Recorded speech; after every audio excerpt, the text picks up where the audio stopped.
Let's move to the next speaker, who will be Julian Kirchherr. I hope he's already connected online, because incredibly, we are in advance based on our schedule. You can see them. Julian, are you there? Yes, I'm there. Okay, great, amazing.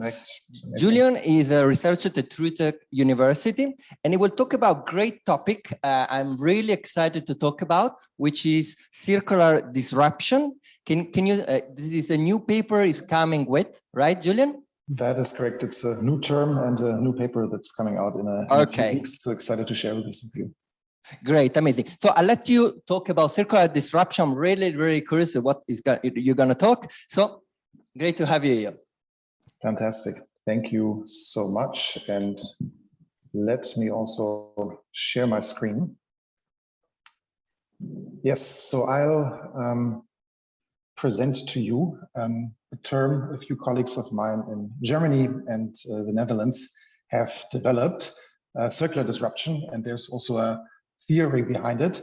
And that's a theory about how to really drastically accelerate the transition to the circular economy. Now, why do we think it matters to talk about circular disruption? Indeed, we think there's a need for speed in transition towards a more circular economy. And I mean, we all see this every day when we look into the newspaper. I put one picture here, actually flooding in Eruption last year in my home state in Germany, North Rhine-Westphalia, induced by climate change. And yeah, just one of the many signs you see every day in the newspaper when it comes to environmental unsustainability. And the question colleagues and I have been asking ourselves is, well, what can we do to really drastically accelerate the transition to a circular economy? And we coined the term circular disruption to describe this.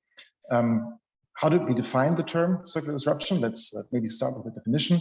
We said that a circular disruption is a transformation in a socio-technical system which causes the systemic, widespread and fast change from the harmful take, make, use, dispose model, so the linear model, to a socially, economically and environmentally sustainable model that reduces resource consumption and addresses structural waste through the deployment of circular strategies. So the four words I pointed out here. The first one is systemic. So indeed, circular disruption is about an entire industry, the entire value chain, supply chain in industry turning circular.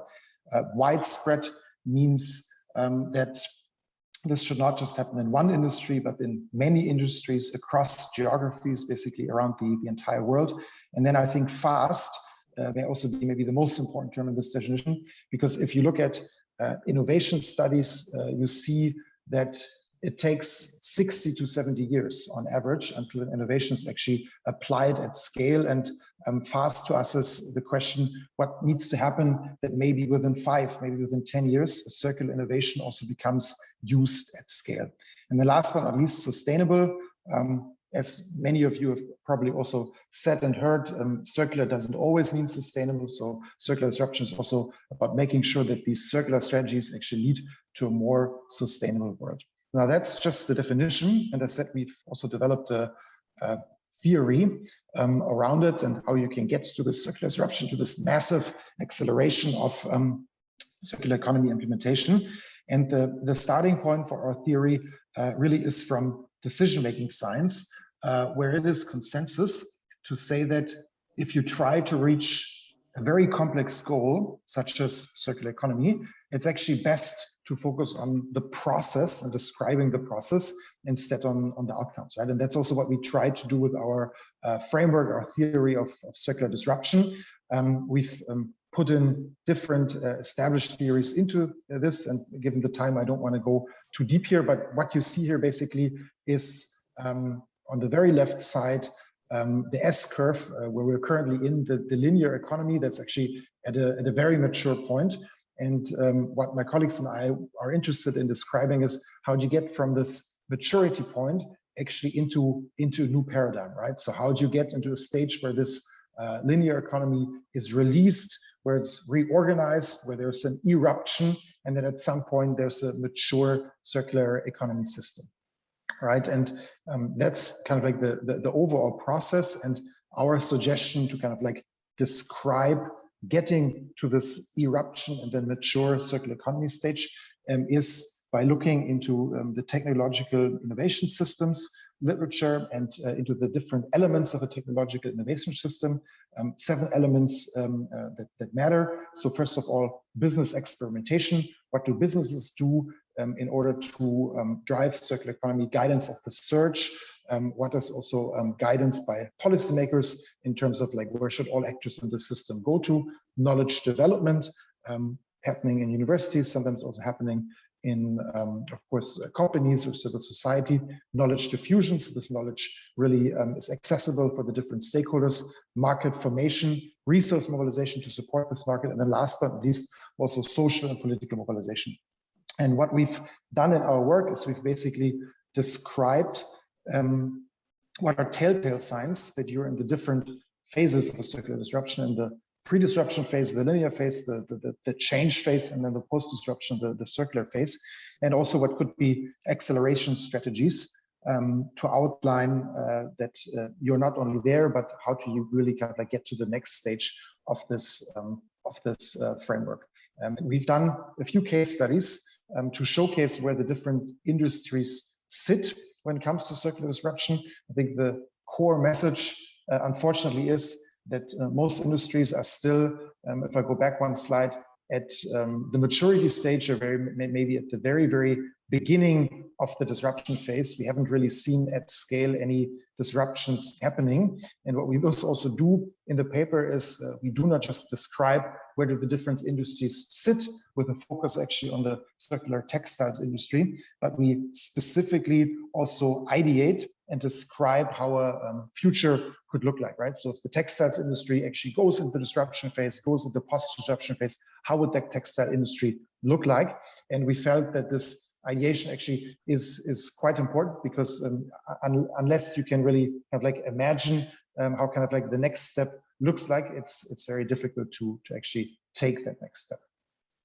Now, of course, if you follow the circular economy literature, you may say, well, circular economy as such, it's just a buzzword, and there's a lot of additional circular buzzwords being put out there, circular justice, circular society, to just give 2 examples. So indeed, one could ask the question if circular disruption is now just kind of like the latest buzzword in this discourse. Obviously, my colleagues and I don't think so. We actually hope that this term circular disruption per se shifts the scholarly focus, but also the practitioner focus towards exploring strategies that can transition, that can accelerate the transition towards the circular economy. Because what we see in the literature right now is that there's a lot of studies that discuss, that talk about why the circular economy does not work out, right? So there's a wide literature on barriers to the circular economy, and we want to shift that literature towards this perspective of enablers and towards the perspective of acceleration. And then second, we also hope that with this work, actually provide an analytical framework, the framework I outlined here with the 3 different phases of disruption and the 7 elements of the technological innovation system framework that can also be used by other scholars, but also practitioners as an analytical lens to see where do I stand in my industry when it comes to circular economy, and what could be next steps to further push this industry towards circular economy, right? So the second aim really to kind of like provide a hands-on analytical framework that can be used to better understand what's happening in your industry and what could be done to further the advancement of this industry towards circular economy. Yeah, so much on circular disruption. I was told I just have 10 minutes, so I purposely kept it short. If you're interested to carry out any industry-specific work on circular economy, circular disruption, feel free to reach out to me, to my Utrecht email address. And yeah, we have a lot of projects on this right now, so we're always looking for collaborators. And if you want to learn more about this idea of circular disruption, indeed, we have not just one paper, but an entire special issue coming out in late March on this topic of circular disruption. It's called Towards a Circular Disruption, a proposition published in Business Strategy and Environment. So have a look at that journal in the next coming weeks if you want to learn more about this idea. And overall, I hope that the term sticks with you and that it kind of like inspires you to also think about how can we all jointly accelerate the transition towards a more circular economy. Thank you so much. Thank you, Julian. I think was super interesting. Since we also have a little bit of time, first of all, I want to say that Julian is also working at McKinsey. I forgot to say, so he's both working in University of Utrecht, but as you can see from the slide, he's an associate partner from McKinsey and Company. And sorry, I got distracted a second because of the event, but I have one main question to you. I really like this framework or the circular disruption with the pre-phase, the disruption phase, and the post-disruption phase. But is it, you said there are different kind of example, probably this kind of example are based at national level, geographical level, or company level? This is my first question. Can you probably bring some specific cases? You said you have many different kind of projects. Can you tell us a little bit more about this project, just to give us a little bit more practical overview of what is really circular disruption? Yeah, fantastic question. Let me do that, and I'll also jump back to the slides to further illustrate. Okay.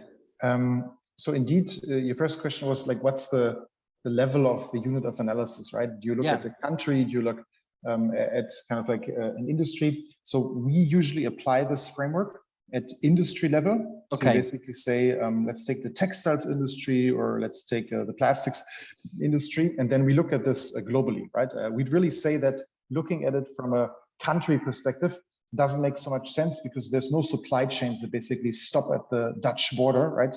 Supply chains tend to be global, so we think it's important to take this industry perspective, and with that, then also automatically kind of like a global perspective.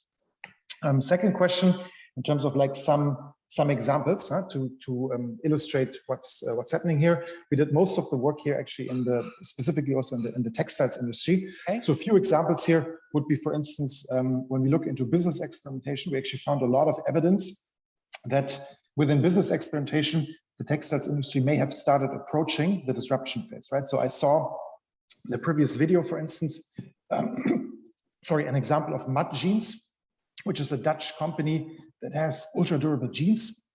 And that would be one example for businesses experimenting with different types of business models, right? So Mud Jeans doesn't sell you jeans, they lease you jeans. That's a business experiment, a very different way of thinking about ownership of a jeans. So that would be one example that basically within this specific part of the framework, we're probably already here in kind of like the disruption phase.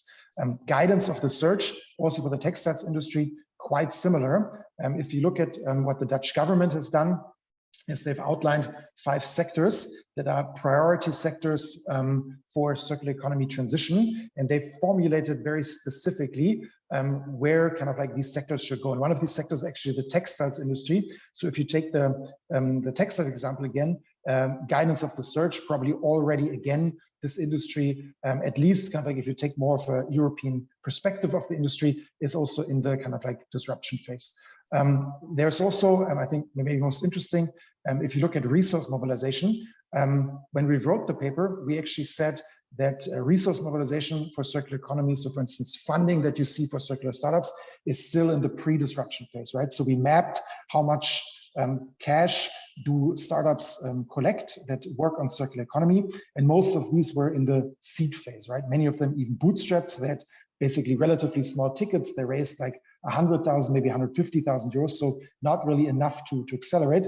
However, since we wrote the paper, there's actually 6, 7, 8 startups globally in different industries that have started raising significant amount of money, circular startups. The latest example is probably Twig, which is a company that's based in London.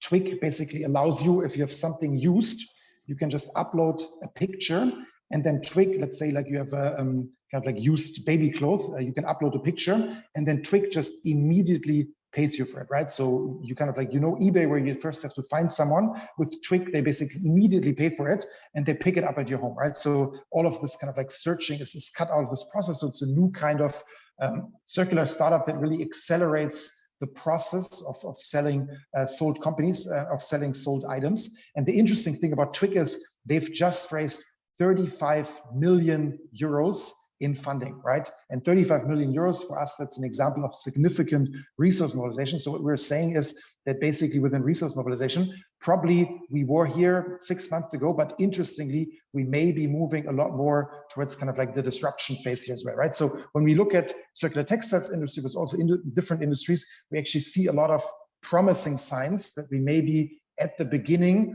of a circular disruption, that we may be approaching this tipping point that we described also in our paper, where at some point there's so many circular activities going on that the system shifts from a linear to a circular system. There was a long answer, but I hope it gave some. Okay, no, yeah. I think it's much more clear to me. Sorry, probably I also got distracted, so that's why I didn't get it. Probably you said it before. So, and also we talked yesterday about textile industry, and I totally agree with all everything you said. So I think it's really starting in the disruption, and it's also another topic I raised, that how much money we move to the circular economy. This is one of the first elements to drive the circular disruption. Without investments, of course, there will not be a circular disruption. So, and we are also trying to do our little activity with this. As we are launching also Tondo Venture now, and we really want to push the circular disruption. So this is something we really believe in. So thanks again, Julian. I'm really curious about your report, and so I will ask it to you. I can get a good rate out of it.